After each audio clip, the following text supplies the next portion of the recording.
मोहम्मद अपने साथियों को धोखा दे रहा है कि मरने के बाद जिंदा किए जाओगे और अच्छे काम करने पर जन्नत मिलेगी। कुरैश के सरदारों, जिस तरह तुम मोहम्मद का मुकाबला कर रहे हो, इससे काम नहीं चलेगा। मोहम्मद तुम्हारे सामने जवान हुआ, वो तुम में सबसे ज्यादा खूबियों का मालिक है। रसूलुल्लाह पर ईमान लाने वालों को देखकर ताना जनी करते, कहकहे लगाते और तालियां पीटते हैं। आज का उन्वान, इस नबी को हम कयामत तक नहीं मानेंगे। अल्लाह करीम सूरह अल हज्र में फरमाता है, ये लोग जो अल्लाह के साथ अपने बुतों को शरीक करते और तुम्हारा मजाक उड़ाकर खुश होते हैं कि इन्होंने कोई कारनामा अंजाम दिया है, तो तुम्हारी तरफ से हम इनके लिए काफी हैं। इन्हें जल्द मालूम हो जाएगा कि तुम्हारा मजाक उड़ाने का क्या अंजाम है। अबू लहब की बीवी उम्मे जमील भी रसूलुल्लाह को ऐसे ही परेशान करती है जैसे अबू लहब करता है। उम्मे जमील एक ज़हीन शायरा और अपना कलाम तरन्नुम से पढ़ती है। इसे हज्ब कहने पर उबूर हासिल है। उम्मे जमील रसूलुल्लाह को ढूंढती हुई बैतुल्लाह में आ गई है। अबू बकर भी रसूलुल्लाह के साथ मौजूद हैं। उम्मे जमील को आते देखकर अबू बकर रसूलुल्लाह से कह रहे हैं, अल्लाह के रसूल, उम्मे जमील इधर आ रही है, इसके हाथ में पत्थर है, मुझे इसकी नीयत ठीक नहीं लग रही। रसूलुल्लाह अबू बकर को तसल्ली देते हुए कह रहे हैं, फिक्र न करो, वो मुझे देख नहीं सकेगी। उम्मे जमील करीब आकर अबू बकर से कह रही है, आपके दोस्त ने मेरे खिलाफ शायरी की है, मैं भी एक शायरा हूं, मैं भी उसके खिलाफ नज्म लिखूंगी। याद रहे कि यहां उम्मे जमील जिस शायरी की बात कर रही है, असल में वो सूरह लहब का तज़किरा कर रही है। रसूलुल्लाह को दो फरिश्तों ने अपनी हिफाजत में ले लिया है। उम्मे जमील रसूलुल्लाह को देख नहीं पा रही। रसूलुल्लाह अबू बकर से कह रहे हैं, इससे पूछो क्या तुम्हारे यानी अबू बकर के साथ यहां और भी कोई मौजूद है? अबू बकर के पूछने पर उम्मे जमील कह रही है, आप क्यों मुझसे मजाक करते हैं? यहां आपके सिवा और कोई नहीं है। उम्मे जमील रसूलुल्लाह को यहां ना देखकर बुड़बुड़ाती हुई वापस जा रही है। रसूलुल्लाह लोगों को दीन की दावत देने के लिए जा रही हैं और अबू लहब रसूलुल्लाह के पीछे पीछे चल रहा है। रसूलुल्लाह ने अपनी बात खत्म की तो अबू लहब कह रहा है, मेरा भतीजा दीवाना है, इसकी बातों में ना आना, ये तुम्हें लातो उज़्ज़ा की इबादत करने से मना करेगा। तुम अपना दीन बचा लो और इससे परे रहो। अबू जहल ने एक दिन दूसरे सरदारों से कहा है, मैं तो मोहम्मद के दीन से बहुत तंग हूं। वो हमारे बुतों के मुतालिक कहता है कि ना तो ये कोई फायदा दे सकते हैं ना नुकसान। वो कहता है कि गुलाम हमारे बराबर हैं, अगर हमने उसे यहाँ ना रोका तो वो हमारी सरदारियां खत्म कर देगा। अब मुझसे मजीद बर्दाश्त नहीं होता, खुदा की कसम कल मैं जितना भारी पत्थर उठा सका उठाकर मोहम्मद के सर पर दे मारूंगा, उसका सर कुचल दूंगा, मैं मोहम्मद का किस्सा ही तमाम कर दूंगा। उसके बाद तुम्हारी मर्जी, चाहो तो मेरा साथ देना, चाहो तो मुझे बनी हाशिम के हवाले कर देना। वो मुझसे जो चाहे सुलूक करें, मुझे कुछ परवाह नहीं।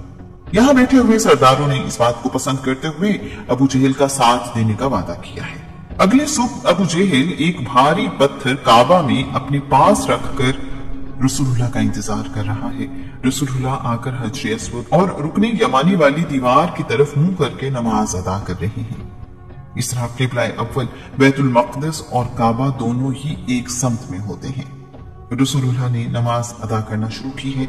जैसे ही रसूलुल्लाह सजदा करने के लिए जमीन की तरफ झुके हैं, अबू जहल तेजी से उनकी तरफ जा रहा है। रसूलुल्लाह के करीब पहुंचने से पहले ही अबू जहल वो पत्थर जमीन पर फेंक कर वापस भाग रहा है। उसका रंग उड़ा हुआ और होश ठिकाने नहीं है। यहाँ बैठे हुए बाकी सरदार अबू जहल से पूछ रहे हैं, अबुल हिक्म क्या हुआ, क्या हुआ, तुम्हारा रंग क्यों उड़ा हुआ है? तुम जैसा बहादुर घबराया हुआ क्यों है? क्या मोहम्मद ने तुम पर कोई जादू कर दिया है? अबू जहल के लिए बात करना मुश्किल है। और सांब बहाल हुए तो अबू जहल बड़ी मुश्किल से रुक रुक कर بتا رہا ہے۔ جیسے ہی میں محمد کے قریب ہونے لگا تو ایک بہت موٹی گردن والا اونٹ جس کا سر بہت بڑا تھا کھانے کے لیے میری طرف بڑھا۔ میں نے اتنا بڑا اور موٹا اونٹ اپنی ساری زندگی میں نہیں دیکھا۔ اگر میں آگے بڑھتا تو وہ اونٹ مجھے کھا جاتا۔ اللہ کریم سورہ العلق میں ارشاد فرماتا ہے، ذرا اس کی سرکشی تو دیکھو، جب ہمارا پیارا بندہ نماز ادا کرتا ہے تو یہ اسے روکتا ہے۔ کتنا ہی اچھا ہوتا اگر یہ ہدایت پر ہوتا۔ اگر اس نے میرے رسول کو جھٹلایا اور حق کے راستے میں رکاوٹیں کھڑی کی تو کیا یہ سمجھتا ہے کہ اسے روکنے والا کوئی نہیں؟ اللہ سب دیکھ رہا ہے۔ اگر یہ اپنی سرکشی سے باز نہ آیا تو ہم اس جھوٹے کو پیشانی کے بالوں سے پکڑیں گے۔ یہ اپنے آپ کو بہت بڑا سمجھتا ہے۔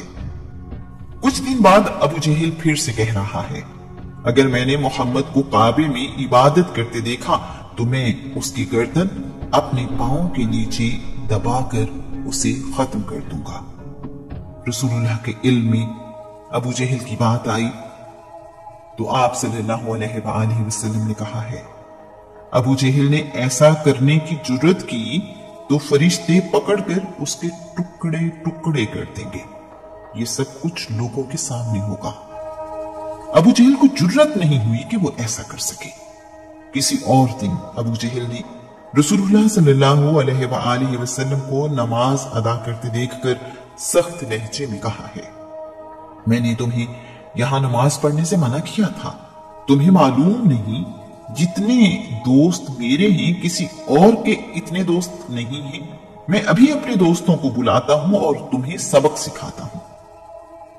رسول اللہ صلی اللہ علیہ وآلہ وسلم نے جواب میں اسے جھڑک دیا ہے، جس کی تائید میں جبرائیل علیہ السلام اللہ کا پیغام لے کر آئے ہیں۔